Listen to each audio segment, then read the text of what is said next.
Hey everyone, welcome back to our channel. Today, we're talking about a term that has become part of modern dating culture, the friend zone. You've probably heard about it before, but what does it actually mean? Is it real? And how do people end up in it? Let's dive into everything you need to know about the friend zone and why it's such a big deal in relationships. The term friend zone refers to a situation where one person in a friendship desires a romantic or sexual relationship, but the other person only wants to remain friends.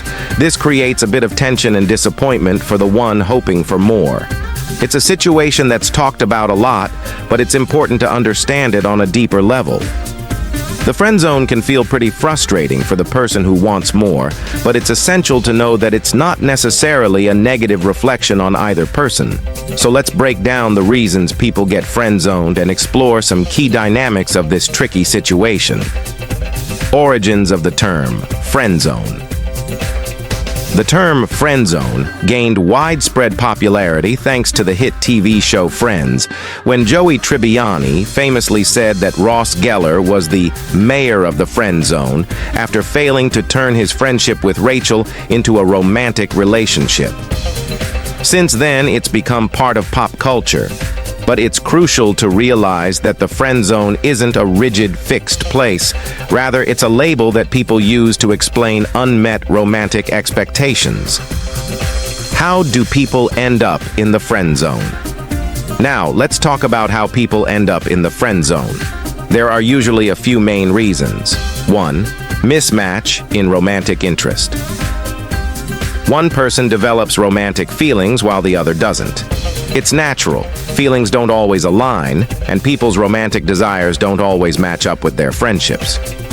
Sometimes these mismatches happen because one person assumes that if they spend enough time being kind and supportive, romantic feelings will grow. However, genuine chemistry or attraction may just not be there. 2. Fear of rejection or losing the friendship. Sometimes people don't express their feelings clearly and remain friends because they fear being rejected. The risk of losing the friendship is too great, so they stay in a safe but ultimately unsatisfying zone. This can often lead to resentment or internal frustration as one person silently waits for something more. 3. One-sided expectations. Many end up in the friend zone because of unrealistic or one-sided expectations. People sometimes believe that being nice or attentive will earn them romantic interest, which is not how healthy relationships work. The impact of being in the friend zone. Being in the friend zone can take an emotional toll on people. It can lead to feelings of rejection, confusion, or even resentment. If not handled properly, these emotions can damage the friendship entirely. On the other side, the person who doesn't return those feelings may feel uncomfortable or guilty, even though they're not doing anything wrong.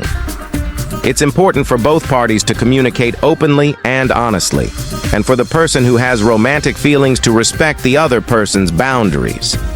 The dark side of the friend zone. One thing that often gets overlooked is how the concept of the friend zone can become toxic. Some people believe that being placed in the friend zone means they've been wronged or that the other person owes them romance because of how kind or patient they've been. This mindset can lead to entitlement and frustration. It's important to remember that no one owes anyone else romantic feelings. Relationships must be built on mutual attraction, not pressure or obligation. It's also essential to understand that friendships are valuable in their own right, and just because a romantic relationship doesn't blossom doesn't mean the connection is worthless. How to handle being friend zoned.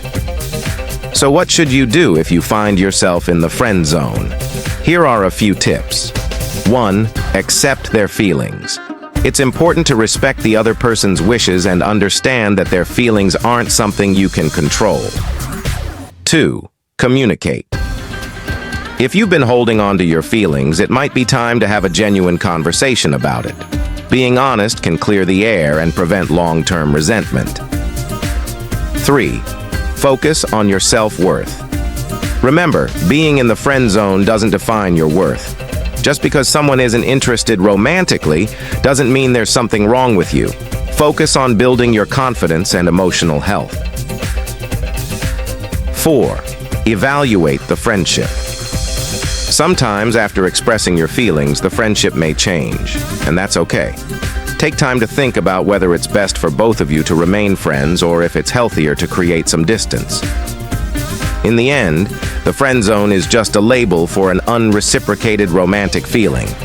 It's up to you how you handle it. Whether you're the one with the romantic interest or the one trying to set boundaries, mutual respect is the key. Thanks for watching. Don't forget to like, share, and subscribe if you found this helpful. Have you ever experienced the friend zone? Let us know in the comments below. See you next time.